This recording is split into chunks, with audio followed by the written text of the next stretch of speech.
Have you ever seen a big, beautiful stand of giant hardwoods, whether they're maple, cherry, oak, great high dollar timber value trees, stately, beautiful, park-like, obviously a very poor choice for wildlife.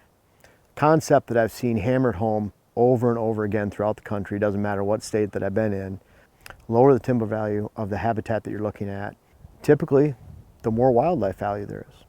I'm actually surrounded by this little box elder grove here with some junk poplar right over here, and no timber value at all. Yet this is a very highly desirable location for wildlife. In fact, we have briars, goldenrod, ragweed, junk in here, garbage, poplar over here. So we have some white pines in the background here, and lots of rabbits around here, lots of deer, even seen a couple grouse in the past. Pheasant down here towards the ag field and the grass that they have in this lowland.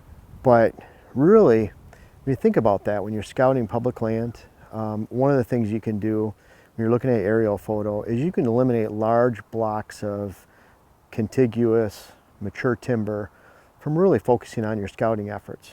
And looking for diversity, looking for young, low value timber, box elder, soft maple, basswood, ash, yellow birch, all low value timber species that are great wildlife varieties of trees.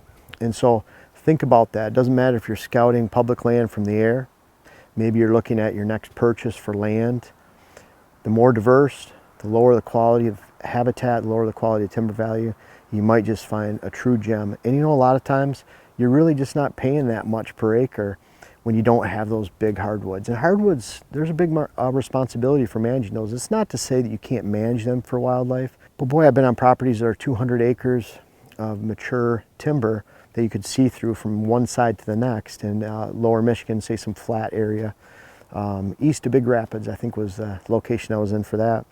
And can you imagine the dirt work and cutting that landowner had to actually create a whitetail design that would be attractive to not only whitetails, because whitetails are creatures of edge. If you're managing for whitetails, you're managing for diversity, variety in age, and tree species, habitat type, and when you do that, you manage for wildlife in general. So whitetail is one of those where if you hit the bullseye on whitetail management, you're usually encompassing a huge amount of wildlife value too.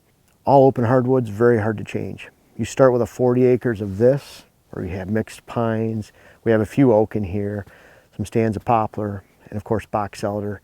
A lot of junk, a lot of timber that's not harvestable.